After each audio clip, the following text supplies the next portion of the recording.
All right, welcome Taylen Green to the Heisman Trophy Podcast. Hello, thanks for having me. You're coming off a tough 41-35 road loss to Mississippi this past Saturday, but look, it's a long season, plenty of football to be played. What did Coach Pittman tell you guys after the game? To keep our head up, there's a lot of football, like you said. It's a long season, and we have some great opponents coming up. So, got to put the next foot forward and just to keep going and keep striking. There had to be a lot of encouraging things, even with the loss. You had a monster night against a pretty talented Rebel defense, 305 passing yards, 115 yards rushing. You certainly left it all out on the field. You were the first Arkansas Razorback to go for 300 and 100 in the same game. You've had a couple days now to internalize it. What do you think you're going to take away from that loss? A lot, really. Our first SEC opener away in a hostile environment. I feel like operations were, good. We didn't have any, false start penalties. I would say just continuing to to keep my, foot on the gas. In that third quarter, I blame it on myself, kind of stalled out a little bit. But at the same time, the defense gave us some stops in the fourth quarter and in the clutch. So I'm glad of and proud of how we responded to the up and downs of a 4-quarter game, especially in the SEC. Yeah.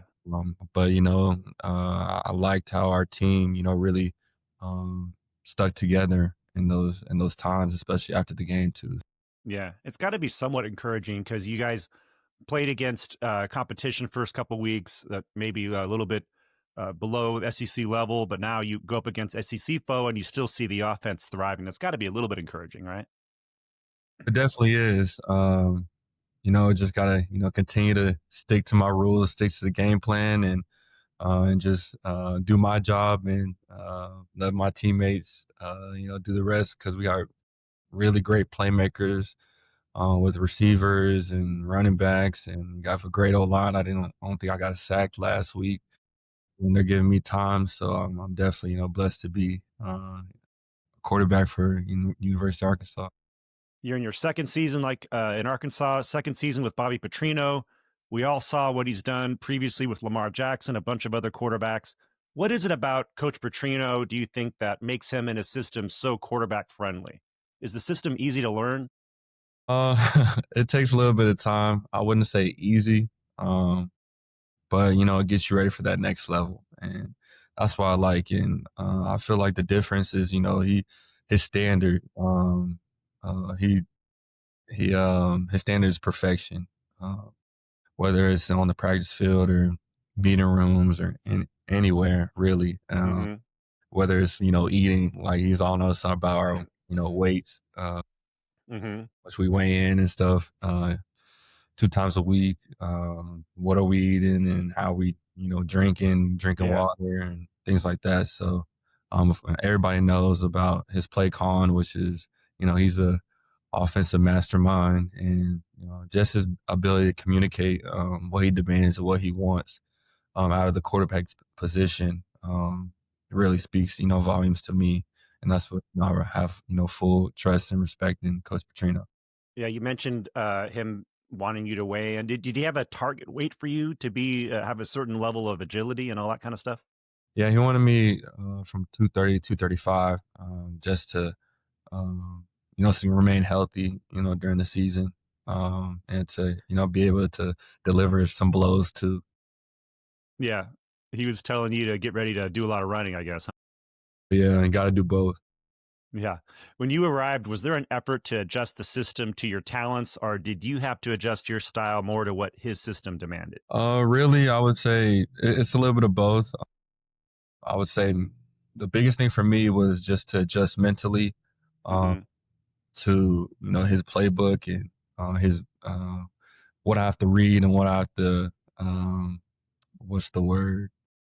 interpret, and to, understand not just offensive side of things, but the defense, and knowing the whole defense, whether it's coverages or defensive alignments, D linemen and their schemes, linebacker adjustments and things like that. So just learning not just the offense, like I said, but learning ball, learning football, and the ins and outs, and why certain concepts work versus certain coverage.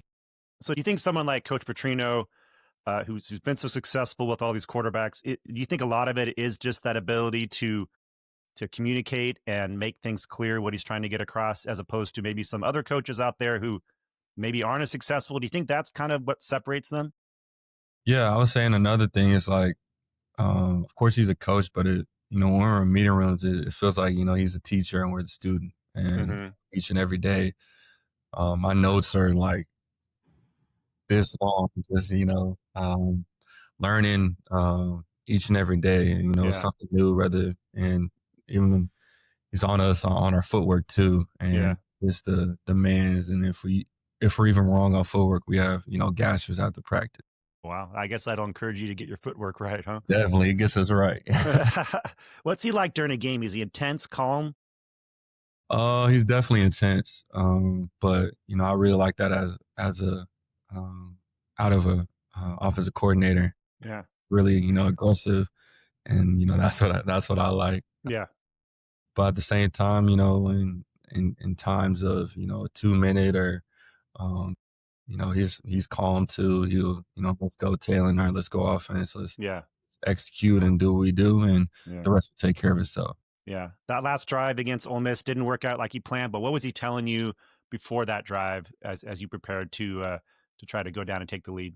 He was like, "Let's go do this and let's go win this game." And he was Yeah. saying that before and in the drives. Yeah. It looks to me like the offensive line is just playing lights out right now. It might be one of the best in the country. Tell me about those guys and what makes that unit so good. I would say first their chemistry. They hang out literally 24/7, even off the field. They go over each other's house, eat food, just do it like anything with Hmm. each other.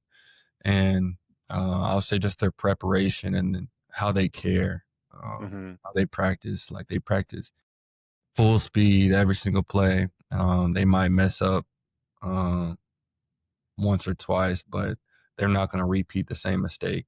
And then, like you see in the locker room, if they mess up one time, like they take it really seriously.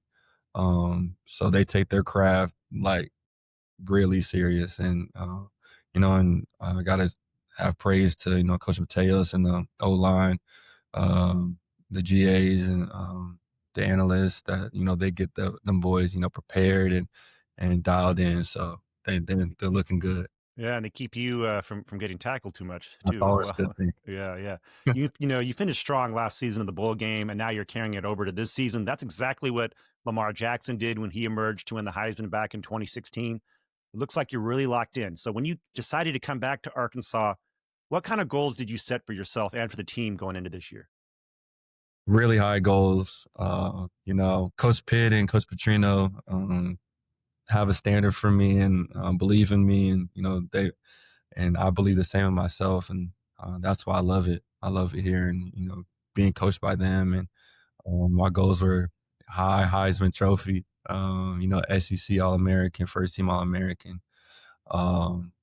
being the first pick in the NFL draft. It is high, but at the same time, I believe I have the potential to do that, and I believe Coach Petrino and Coach Pitt uh, are going to get me there, and I have great cast around me to do it, and not just myself, but the whole offense, the whole defense, and shout out to special teams too. So Yeah. Well, let me tell you, you're doing exactly what you need to do as far as production. You're averaging 391 yards of offense. You're like right in that wheelhouse for what people typically look at for Heisman type quarterbacks. But one of the things that makes you really stick out is your running ability at your size. You're 6'6", 230, 235 pounds. It's a really unique skill set that you offer. It's pretty rare for someone of your size to really run the way you do, so fluid. How much did your track and field background contribute to your speed work and your running style? a lot, really. I've been running track since I was, I want to say, like 8 years old. Mhm. My parents took me to a track practice, and I loved it ever since. I don't do like no long distance. I can't do no long distance. Some Yeah, sprints, 100, 200. yeah. 400. I don't miss that 400, but I did the 400. Yeah. I loved every single second of it. And, I have my fiance, she does track. So when I watch her, run track, I get flashbacks. Hmm. But I would say that and when I played basketball, just the ability, like my moves, I imagine like crossing somebody over, something like that. So definitely those two sports I played, I try to bring it to football. Yeah. You achieved some age group state records in the long jump back in the day. How long do you think you could have jumped if you had stuck with track? If I got coaching, I think I would have been really, really good. I think honestly, I think I would have been an Olympian because I've never had any coaching at it. I was just I had one coach. It was like for like 2 weeks, Yeah. but my coach would literally just tell me like run and jump. So if I really had some like coaching, because I was getting recruited for a long jump too coming out of high Hmm. school, but I decided, nah, I love Yeah. football. I think I'd be pretty good. Yeah. You're like you mentioned, your fiance runs track for Arkansas. I'm going to ask you about her later in your whole proposal. But now that you have a fiance who's into track, does she help you with your speed work and getting ready and the preparation, all the details that go into track and field that carry over to football as well? But yeah, actually, I went to New York. She's from New York, and worked out with her speed coach there. And he got me right on my form, and he was telling me I look like I'm carrying a football when I run. I was like, "Cause I am. I'm used to it." Uh, but no, it's really cool just to see um, just how she brings her perspective on track, with football, and she tells me to and her dad tells me to like my form when I'm running needs to be a little bit better. Um, Hmm. so it's pretty cool. Yeah, I mean, you lift your knee. A lot of tall guys can't lift their knees, but you lift your knees pretty well out there. You came out of Louisville, Texas, and it seems like a lot of quarterbacks these days, a lot of great ones are coming out of Texas. What was your recruiting process like, and what led you to pick Boise State out of high school? It was a really different experience, I would say. I had COVID. I was a COVID baby. Yeah. I didn't have any official visits. My official visits were on Zoom. All the recruiting and all that, shut down my junior and senior year. Hmm. So it was a little different. I decided to, go to Boise. Just, their winning tradition, and they believed in me. That's what, I loved. And I enjoyed my, 3 years in Boise. I had family there and still have family there, and I have best friends there. But yeah, I mean, it was just a great time. Hmm. What was the adjustment like going from Texas and then to Idaho and then to Arkansas? Does being closer to home make a huge difference for you? Um, Young me, yes, for sure. Just going from Texas to Idaho, it was definitely a shock. Cause it's different culture, Um, just a long way from home. Got to FaceTime, mom and dad. Yeah. Not being in person, it was kind of different. And, of course, college life. And, um, but, I'm glad I had great, roommates and friends that, are gonna, be in my wedding. So, I'm That's glad awesome. my time there. And, I would say the move to Arkansas was, better, 'cause Hmm. it's closer to home, has like a southern feel to it, and yeah. Is it just more in your face intensity as far as the SEC setting and the walking around town, or more people picking you out and recognizing you compared Oh, to Boise? yeah, definitely. That's what I had to get used to. Just the social life aspect of that. Just going, even to the grocery store, and people, saying good game, or a high five or something like. But that's what I'm glad with Coach Pitt. We have our Wednesday, weekly talks, and he always checks in to see how I'm doing, socially, spiritually, and mentally. Yeah. You guys just sit down in his office and chat. Is that what you usually do? Yeah, normally for about 30 minutes, just sit down, chat, do a Bible study, yeah, just talk about life. Really, not a lot about football. What's your favorite part of being in Fayetteville so far? That's a really good question. I would say the energy that um, not just Fayetteville, but the whole Arkansas state, like the energy and the pride that comes with just wearing, the Razorback logo. Hmm. It means it means a lot, not just to us because we're on the football field, but it means a lot to the fans. And there's only one Razorback, and we take a lot of pride. Yeah. You mentioned getting engaged, so big congratulations on that. I saw the highlights on social media of you and your fiance Annalise. I'm curious how you came up with your proposal plan and what you did to execute it. And it looks like a lot went into it. Yeah. I first had to call, how to call her dad, how to make sure that it was all right. I was Yeah, really nervous. that's the hardest part, right? Yeah, that's the hardest Asking part. the dad. Yeah. But, I called him, they called her mom, and tried to coordinate some dates just to see when they could come down or when I was free. And I decided to do it in Dallas. It was, easier ride for me. I told her like we were just gonna go to like a formal dinner, like a friend formal dinner. Hmm. Then I just surprised her. Like, we did like a hotel rooftop kind of vibe, Yeah. had some rose petals, all that. But it was really cool, really great experience, and blessed to found my partner. So Yeah. It looked like everything came off perfectly. Do you think she had an inkling of what was going to happen beforehand? she said a little bit. She said her grandma like hinted a little bit. I was like, Uh-huh. G-Ma, come on. But Oh man, it's it's calling you out. Oh man, that's too bad. okay. When did you know you were going to propose to her? Had it been for a while? Um, I talked to my parents about it.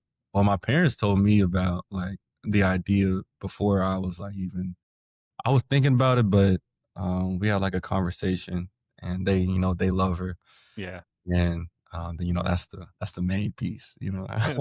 They said you have to lock her down, huh? Yeah, Yeah. and was doing a lot of prayer about it, and yeah, I want to say December before the bowl game, I did a lot of prayer, and that's when I knew. Right. Um, you are on the academic honor roll. What's your major? A business entrepreneurship, All right. Do you like the idea of going into business one day? definitely. I have a great mentor in Mr. Frank Fletcher.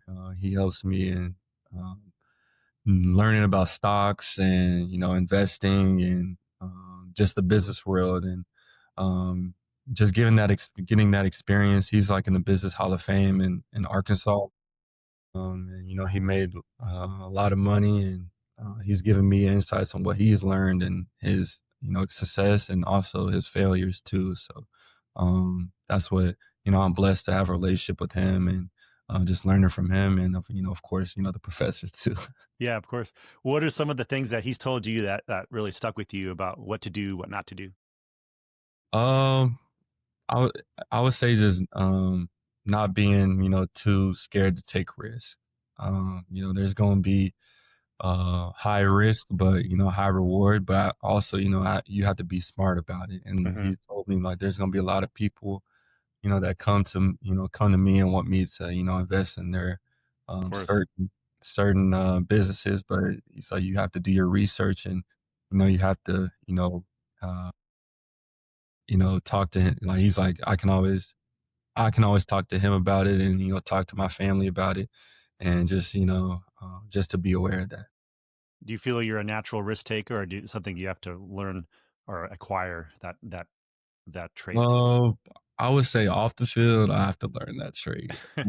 I'm more of I have to sit down and think through every single step and make the most, what logistical Right. op You want to plan everything out, make sure everything's accounted for. Yes, You're for a sure. planner.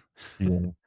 Okay, let's do a quick lightning round and we'll get you out of here. What is your morning routine? Morning routine, wake up, brush teeth, wash face, and I'm just out the door.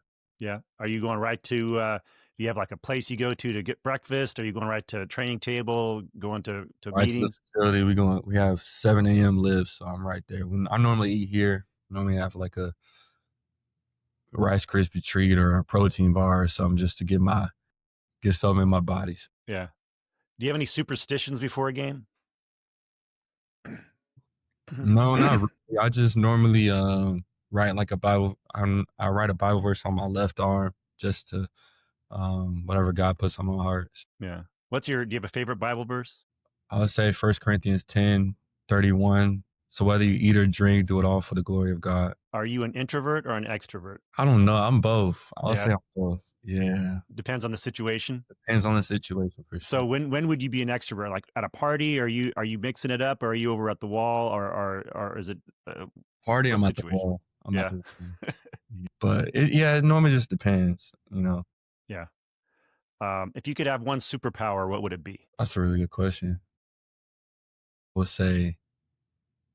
I'll say wisdom. Have all the wisdom. Nice. How do you want to be remembered? Ooh, that's a really good question. You come up with the questions today. Well, got to keep it interesting. I would say just honestly just being a reflection of my Savior Jesus Christ, really. And to, leave any place any place better than what I found it, and just to, leave an impact and making people, feel better, anything that they're going through. What's the most difficult part about being a quarterback? Ooh, I would say knowing everything and demanding and everything that comes with it. Of course, you got to know the offense, but you have to know the defense, and you got to know the situation, and at the same time, you have to lead and bring energy to your team. So I would say doing all of that every single play, every single down. If you could play another position for just one play, what would it be? It has to be a position. It could be anything, really. Let's just say anything else outside of football. If you could do one thing just one time, what would it be? Ooh. Like say in sports, like I'll be a bowler. A bowler? Yeah, I'll be a bowler. Are you a good bowler? I wouldn't say good, but I'm solid. I'm like 200. That's pretty solid. Yeah, pretty consistent. Solid.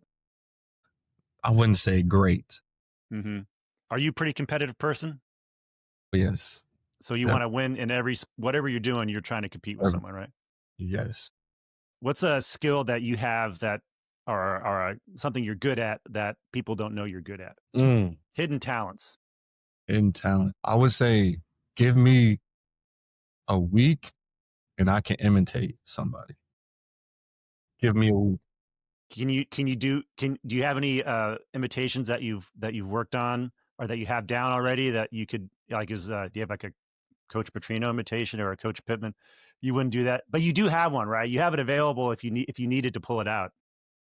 You have to, right? I do, but I don't pull it out. Right. Yeah. Okay. All right. If you weren't playing football finally, what would you be doing? If I can't play football, I'll probably play a sport, but if no sport, business really. Yeah. And what would you go into business doing? You think you'd just be a stock guy, work in the market? I'll probably start franchising. I'll probably own some Chick-fil-A's, McDonald's. Nice. Something like that. Yeah. Nice. Is that where would that be one of those situations where you'd be eating up those profits if you weren't playing sports and had the opportunity? Yeah, definitely.